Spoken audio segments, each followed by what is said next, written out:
It's believed that there's no life on Mars, but people are wrong. The planet's true name is Barsoom and has life on it, although it's currently dying. Zidanga, the predator city, keeps destroying everything that surrounds them and draining Barsoom of energy. Only the great city of Helium is resisting and standing strong, matching Zidanga airship versus airship for 1,000 years. One day, the airships are going through a vicious battle when suddenly a strange blue ray of energy destroys all the vessels except the one belonging to Sabvan, the ruler of Zidanga.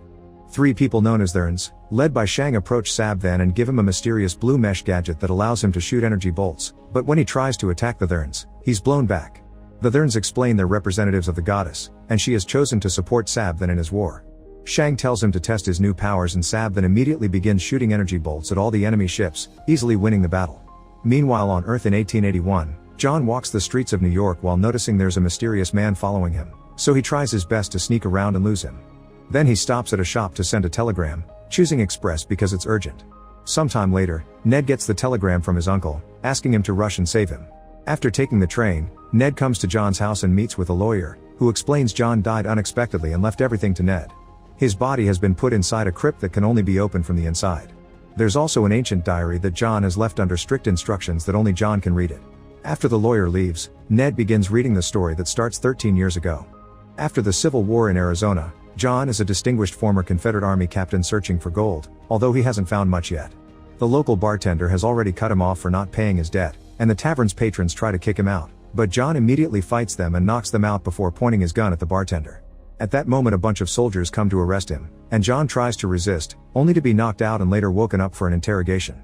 After waking up in front of Colonel Powell, John keeps trying to start a fight, and he doesn't stop until he's thrown in a cell.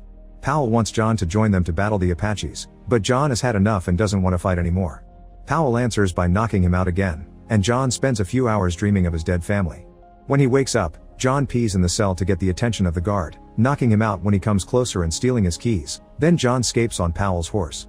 Soon the cavalry is going after him, only to find him speaking to a mounted Apache war band. Both parties are armed and suspicious, and a shootout in different languages ensues, triggering a fight. John uses the opportunity to flee, but Powell gets wounded and John decides to help him.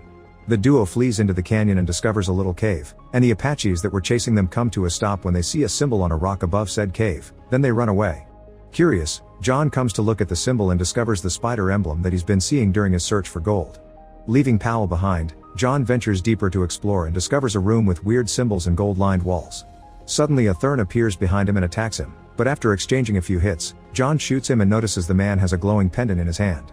The man dies whispering some words, and John repeats them as he grabs the pendant, causing him to suddenly teleport out of the cave. Now John finds himself in the middle of a strange desert. He tries to stand up but walking is extremely hard, and it takes him a few tries. It's shocking to see how his walking is almost floating, and after throwing the pendant away in frustration, John begins moving properly, discovering that his jumps now cover great distances. He doesn't know it, but he's on Mars, and the lower gravity allows him to do these things. Afterward, John reaches the top of a hill and discovers a clutch of eggs developing green 6-limbed newborns. At that moment, a swarm of Tharks approaches riding giant creatures and equipped with weapons. The leader Tarkus finds the pendant and attacks John as the others open fire, but John escapes with one big jump.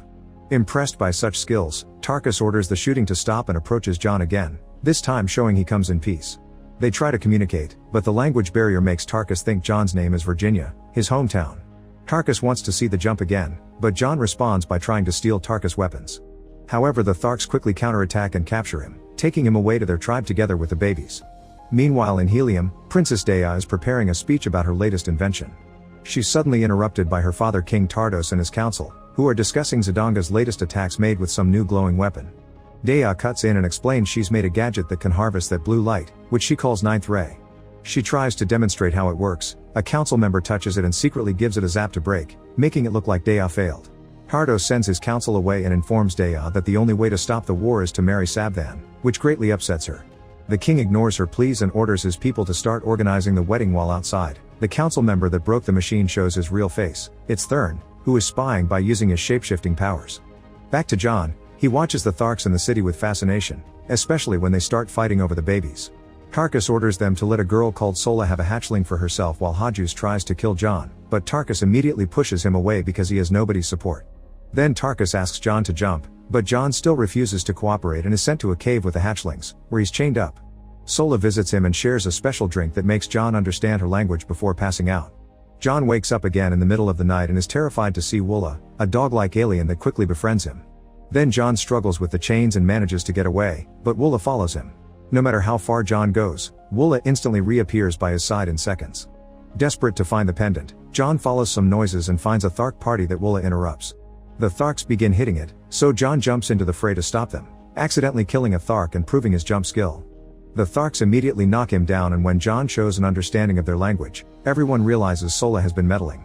In the morning, John is chained to a rock and has to watch how Sola gets branded for her mistake yet again, and Tarkus announces next time she'll be killed because her skin doesn't have space for any more marks. This makes John think of his relationship with his own family. Suddenly the Tharks notice battleships fighting in the sky and they run for cover so they can watch the battle safely. In the sky, Sab then uses his powers to attack the enemy ship and board it, but Dea disguises herself as a soldier and tries to steer the ship away. Unfortunately, the ship is hit and loses control, causing Dea to almost fall and hang on the edge. John sees her and, believing her to be human, he uses a long jump to save her. As the ships land, John tells Dea to let him fight, but she reveals to be a warrior too, and together they fight in sync against soldiers from both armies. John jumps on one of the ships and uses the cannon to shoot at other vessels, making them crash. Next, Sab then comes after John and they engage in a furious fight that Sab then quickly wins. When he's about to kill John, the Tharks begin shooting at the ships, allowing John to jump away while the last few ships escape. Afterward, the Tharks accept John as a warrior of their own and grant John his Dotar Soyot, or right arms, which makes Hajus furious. John wants to turn it down because he doesn't want to fight, but Tarkus threatens Dea and John is forced to accept the honor. Next, the Tharks go raid the fallen ships while Dea shows curiosity for John's skill. She wants him to teach it to her people, but he reminds her he isn't for hire. When Dea suddenly mentions the lack of seas on this planet, she and John exchange their knowledge and John finally realizes he's on Mars. Dea isn't sure she believes him, and John explains he was brought here by the pendant, making Dea think he may be a Thurn. Looking for answers, Dea brings John to the temple of the goddess, ignoring Sola's warning that it's forbidden to enter. Dea analyzes some symbols that talk of a gate and promises to take John there so he can return to Earth as payment for him saving her. Unfortunately, they're interrupted by Tarkus and his men, who arrest them for breaking the rules. Tarkus is furious with John for getting Sola in trouble because she'll die, and John finally realizes Sola is Tarkus' daughter. Tarkus hits him for it and explains the Tharks have no concept of personal children before taking the trio to his tent, pretending he'll punish them. However, Tarkus gives the pendant back and asks them to run away. By the time Hajus gets suspicious and enters the tent, the trio is gone and Tarkus is accused of betrayal. The group begins riding through Mars with Woola following them, and John is shocked to see how much damage Sab then has caused. They have to cross furious sandstorms and hide from the warships, but a few days later, Sola realizes Dea isn't leading them to the gate. When confronted, Dea reveals she's taking them to Helium so they can help her people, angering John and making him decide to leave her behind. Begging and pleading, Dea falls to her knees and explains she's a princess that doesn't want to lose her freedom to the enemy. She also admits the gate doesn't exist. John takes her back, but he still believes the cave that brought him here is real. Meanwhile, Shang receives news about Dea's location and organizes a plan to go after her. Moments later, the trio makes it to a pilgrimage river where individuals who have sinned end things in the water to make it to paradise. Sola wants to join them, but John immediately stops her, saying that to honor her father she must follow his duty and help him. The trio takes a boat down the river, leaving Woola behind, and eventually they discover a weird structure that Dea has never seen before. John takes her to the top of it with a jump and the pendant begins glowing, activating the whole structure and confirming these are machines. A hole opens and the duo makes it inside, where Dea uses the pendant to activate a diagram of the solar system. The blue light is the 9th ray she's been studying and is shaped that the spider John saw in the cave. It turns out John's presence here is the result of a replica of himself being transmitted from Earth to Mars. Dea realizes Sab then is getting help from the Therns and finally believes John's from Earth. To keep studying this, she has to take John back to Helium, and to convince him she kisses him, making John think of his dead wife. At that moment, an army of Tharks arrives with Shang pretending to be one of them. John immediately grabs Dea and they jump back on the boat in order to sail away and reunite with Woola. The Tharks immediately begin chasing them and John begins thinking about the time he returned home to find his house destroyed and his family dead. Not wanting to lose more people, John tells the girl to run away while he stays behind to fight with Woola's help. A furious battle ensues and fed by the tragedy of his family, John actually manages to take the upper hand, defeating warriors all over the place. However, at that moment a Helium ship arrives and puts an end to the battle. Kardos reunites with his daughter and reveals he's with Sabthan, who is pretending to have come in peace and is only worried about the princess. To prove it, he gives his sword to Dea, who almost kills him but in the end accepts the marriage for the sake of her people. While the ship takes everyone away including John, it's revealed Woola and Sola had been hiding under dirt. Hours later, John wakes up inside a fancy room full of Zidongan guards. he's suddenly visited by one of Daya's soldiers, who asks him to pretend to take him hostage. John plays along, and after beating up a few guards, they make it outside, where the guard tells him to jump into a specific tower. They make it to Daya's room, and once the couple is left alone, Daya asks John to fight for her people. John says no, so Daya gives him back the pendant and teaches him the words to use it. John begins repeating the words, but suddenly, the guards enter the room. When Daya turns around, John's gone, so she leaves assuming he went home.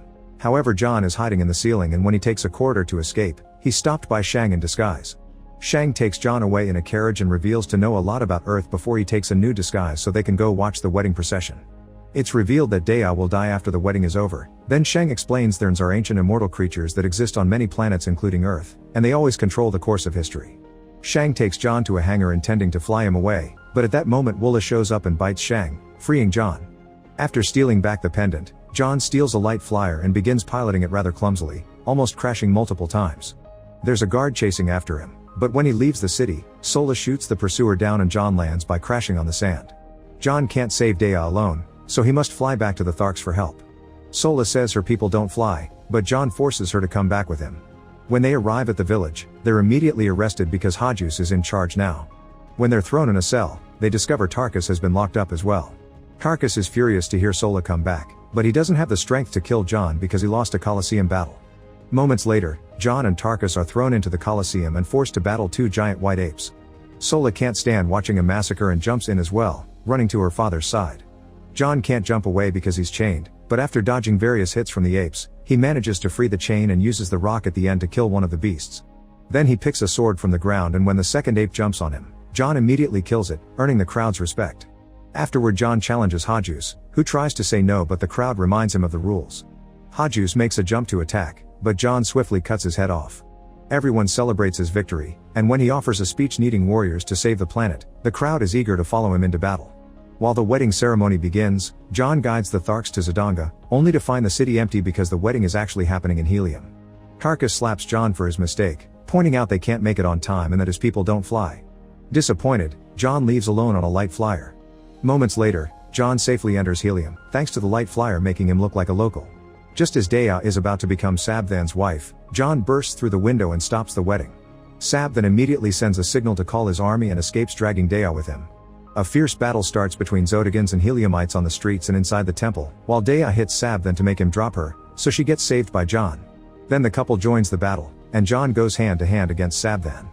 It seems the bad guy is about to win their fight, but suddenly a ship crashes into the temple, revealing the Tharks have finally accepted to fly. With the Tharks and the Heliumites working together, they can finally overpower the Zodagans while John jumps on Sabthan, getting his arm and demanding information. However, the blue light goes back to Sab's body and kills him before he can talk. The light also begins affecting John. Nearby, Shang is controlling the light while disguised as a Thark, but he's interrupted by Daya's sword. Shang transforms into Daya to distract her, and when Jana approaches them, the real Daya uses the distraction to push Shang away, who takes the chance to escape through the window.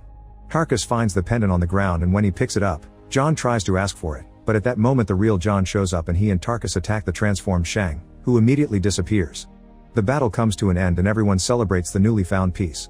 Seeing as things are ready for a wedding anyway, John takes off his old wedding ring and asks Daya to marry him. Daya accepts and the crowd celebrates with a party. After the wedding night, John goes to the balcony to have some fresh air and throws the pendant away, accepting he's John from Mars now.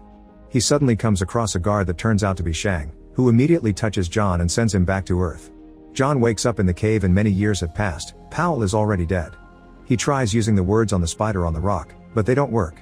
Back in the present, Ned finishes reading the story. For years John had been looking for a new pendant that could take him back to Mars, and after lots of work, he found something in Orkneys, but he knew the Therns were still following him in disguise.